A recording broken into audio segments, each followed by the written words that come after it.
আমি প্রত্যেক বাঙালির ঘরে ঘরে ওষুধের সাধারণ জ্ঞানটা পৌঁছে দিতে চাই, যাতে কেউ ভুল ওষুধ না খায় আর ওষুধের পার্শ্ব প্রতিক্রিয়ার থেকে রক্ষা পায়। বন্ধুরা, বাচ্চাদেরকে কে না ভালোবাসে? বাচ্চারা মা বাবার যেমন প্রিয় তেমন সবারই প্রিয় আর সবাই খুব ভালোবাসে। কিন্তু সেই বাচ্চারা খেলতে গিয়ে বা হাঁটা শিখতে গিয়ে যখন পরে ব্যথা পায়, তখন কিন্তু সবার মন ভেঙে যায় আর সবাই ভাবতে থাকে যে কাকে দেখাবো বা কার কাছে নিয়ে যাব। ভিতরে কোনো আঘাত তো পায়নি। আর কেউ বা হোমিওপ্যাথিক মেডিসিনের উপরে ভরসা করে আর কেউ বা অ্যালোপ্যাথিক। তো আজকে এই নিয়েই একটা ভিডিও নিয়ে এসেছি আপনাদের জন্য। একটা হোমিওপ্যাথিক মেডিসিন যেটা বাচ্চারা পরে গিয়ে আঘাত পেলে তখন ব্যবহার করা হয়। আর এই ওষুধের নাম হচ্ছে গিয়ে arnica gel. Arnica gel for sprain and traumatic injury. তো স্প্রেন কি আর ট্রমাটিক ইনজুরি কি, এটা আমি এই ভিডিওর মাধ্যমে আলোচনা করব। আর কিভাবে এই জেল ব্যবহার করতে হয় এটাও বলে দেব। একটা হোমিওপ্যাথিক মেডিসিন যেটা এসবিএল কোম্পানি ম্যানুফ্যাকচারিং করে।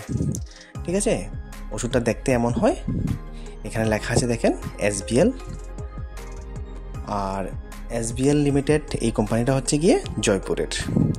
তো বন্ধুরা, আরেকটা ইম্পর্ট্যান্ট কথা, এই ধরনের ওষুধ যেগুলি জেল, এগুলি সবসময় একটা কুল প্লেসে স্টোর করবেন।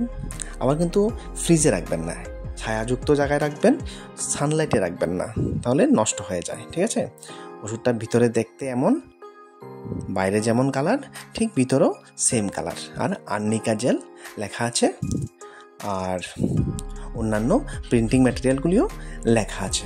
ঠিক আছে, তো এবার আমি আলোচনা করব যে স্প্রেন আর ট্রমাটিক ইনজুরি এগুলি কী জিনিস।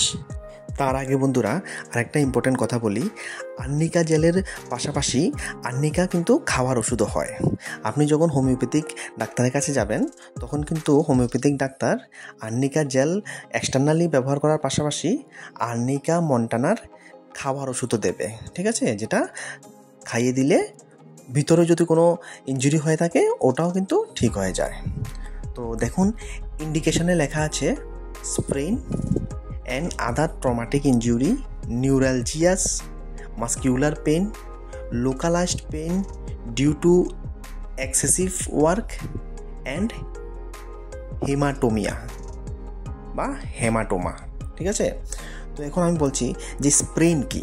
স্প্রেন হচ্ছে গিয়ে বন্ধুরা বিশেষ করে হাতের যে রিস্ট আছে, মানে হাতের যে কবজি আমরা বলি না, ও হাতের রিস্ট আর পায়ের অ্যাঙ্কেল, এখানে যে জয়েন্টগুলি আছে বা শরীরের অন্য যেখানে জয়েন্ট আছে ওই জয়েন্টের মধ্যে কিছু লিগামেন্ট থাকে। লিগামেন্টগুলি কেমন হয়? শক্ত, কিন্তু এগুলি বোনটাকে ধরে রাখে। লিগামেন্ট শক্ত থাকে কিন্তু এটা ফ্লেক্সিবল হয়, এগুলি দিয়েই বোনটাকে সে ধরে রাখে। আর যখন কোনো ইনজুরির কারণে পরে গিয়ে বা যে কোনো কিছুর কারণে যদি এই লিগামেন্টগুলি ফেটে যায় বা ছিঁড়ে যায় বা লিগামেন্টে যদি কোনো আঘাত লাগে, তখন কি হয়, ওই জায়গাটা ফুলে যায় আর ওই জায়গাতে অনেক সময় কি হয়, লাল হয়ে গিয়ে ব্লাড জমে যায়, এমনও কিন্তু মনে হয়। তো এখন কথা হচ্ছে গিয়ে যে এটা বিশেষ করে রিস্টে আর অ্যাঙ্কেলে হয়ে থাকে। ঠিক আছে, তো আর একটা জিনিস হচ্ছে গিয়ে traumatic injury. Traumatic injury mainly পরে গিয়ে শরীরের যে কোনো জায়গাতে আঘাত পেলে বা আঘাত পেয়ে যদি কোনো ব্লাড ভেসেল ফেটে যায়, যদি ওখানে রক্ত জমাট বাঁধে, ওই ধরনের ইনজুরিটিকেই ট্রমাটিক ইনজুরি বলে। ঠিক আছে, আর নেক্সট হচ্ছে গিয়ে নিউরালজিয়াস। নিউরালজিয়াস হচ্ছে নার্ভের ব্যথা। অনেকজনের এই ব্যথা হয়, বাচ্চা ছাড়াও বড়দের মধ্যে অনেক সময় হয় এরকম যে নার্ভের ব্যথা হচ্ছে, বা অনেক সময় কিছুটা জ্বালাপোড়া করে হাতে পায়ে, ওই ক্ষেত্রেও কিন্তু এটা ব্যবহার করা যায়। আর নেক্সট হচ্ছে গিয়ে মাসকিউলার পেন। মাসকিউলার পেন হচ্ছে গিয়ে মাসেলের একটা ব্যথা। অনেক সময় আমরা শরীরের একটা পেশি খুব ব্যথা করছে এমন ফিল হয়, ওই ধরনের ক্ষেত্রে এটা ইউজ হয়। আর নেক্সট হলো গিয়ে localised pain due to excessive work.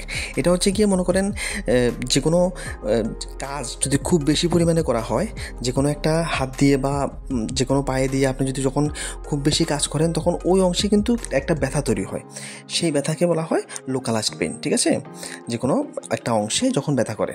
আর হেমাটোমা যেটা হচ্ছে গিয়ে পরে গিয়ে যদি ব্লাড ভেসেল ফেটে ওই জায়গাতে রক্ত জমাট বাঁধে তখন ওই জায়গাটা লাল হয়ে যায়, এটা বাইরে থেকেও কিন্তু দেখা যায়। ওই ধরনের ইনজুরিটিকে হেমাটোমা বলা হয়। তো আমি এই যে কেসগুলি বললাম, sprain, other traumatic injury, neuralgias, muscular pain, localized pain due to excessive work আর হেমাটোমা, এই সবগুলি ক্ষেত্রেই কিন্তু এই ওষুধটা ব্যবহার করা হয়। ঠিক আছে, আর ব্যবহার করার নিয়ম হচ্ছে কি, যে জায়গাতে আঘাত পেয়েছে ওই জায়গাতে ডেলি 3 বার করে লাগাতে হবে। কোনো মালিশ না, কিন্তু জাস্ট হালকাভাবে লাগিয়ে দিতে হবে। ঠিক আছে, তাহলে এটা অটোমেটিক ওষুধটা ভিতরে চলে যাবে, স্কিনের ভিতরে গিয়ে ওইখানে কাজ করবে। পাশাপাশি যে আর্নিকা মন্টানার যে খাওয়ার ওষুধটা হয় সেই ওষুধটাও কিন্তু খাওয়াতে হবে ডেলি 2 বার করে, বা হোমিওপ্যাথিক ডাক্তার যেটা অ্যাডভাইস করবে ওই হিসাবে খাওয়াতে হবে। এটা বাচ্চার এইজের উপরে ডিপেন্ড করবে। বাচ্চা খুব বেশি ছোটো বাচ্চা হলে ডোজ কম হবে, আর খুব যদি একটু বড় বাচ্চা হয় আর একটু বেশি পরিমাণে ডোজ দিয়ে দেবে হোমিওপ্যাথিক ডাক্তার। ঠিক আছে বন্ধুরা, এখন আমি আরেকটা কথা বলবো, আর্নিকা জেল বা আর্নিকা যে খাওয়ার ওষুধ, এই ওষুধের পাশাপাশি কিন্তু আপনি নিশ্চয়ই একবার ডক্টর ভিজিট করবেন, বাচ্চাকে একবার ডক্টর দেখাবেন। কারণ হচ্ছে গিয়ে যদি মাথায় আঘাত পায়, অনেক সময় আমরা দেখি মাথা ফুলে যায় বা লালও হয়ে যায়। ঠিক আছে, তো ইনজুরিটা কতটুকু কিন্তু আমরা বাইরে থেকে বলতে পারবো না। তাই ডাক্তার দেখালে সুবিধা কী হবে, ডাক্তার যদি প্রয়োজন মনে করে কোনো টেস্ট লিখে দেবে, যেমন ডিজিটাল এক্সরে হোক বা সিটি স্ক্যান হোক, যদি প্রয়োজন মনে করে। ঠিক আছে, আর ডাক্তার দেখলেই বুঝতে পারবে যে ইনজুরিসটা কতটুকু ডিপলি হয়েছে। ঠিক আছে, যদি তেমন কোনো সিরিয়াস এফেক্ট না হয় তখন ডাক্তার বলে দেবে যে আপনার আমি মেডিসিন দিয়ে দিচ্ছি, ওই মেডিসিনেই চলে যাবে, এর থেকে বেশি কিছুর প্রয়োজন নেই। তো ওই ক্ষেত্রে আপনিও টেনশন ফ্রি থাকবেন আর আপনার বাচ্চাও সেফ থাকবে। কারণ ছোট বাচ্চা সেই বলতে পারবে না মুখে যে ও কতটুকু আঘাত পেয়েছে, জাস্ট কান্না করবে, তো তাতে কিন্তু বাইরে থেকে বোঝাটা খুব মুশকিল। তাই ডক্টর দেখানো খুবই সেফ। তো অবশ্যই ডক্টর দেখাবেন। ঠিক আছে, তো আর্নিকা জেল নিয়ে বন্ধুরা এতটুকুই কথা হলো। আর যদি কোনো ডাউট থাকে বা অন্য কোনো মেডিসিন সম্বন্ধে আপনারা কোনো ভিডিও চান, অবশ্যই কমেন্ট করবেন। আর চ্যানেলে যারা নতুন এসেছেন চ্যানেলটিকে সাবস্ক্রাইব করবেন এই ধরনের ইম্পর্ট্যান্ট মেডিসিনাল ভিডিও পাওয়ার জন্য বা মেডিসিন নলেজ ইমপ্রুভ করার জন্য।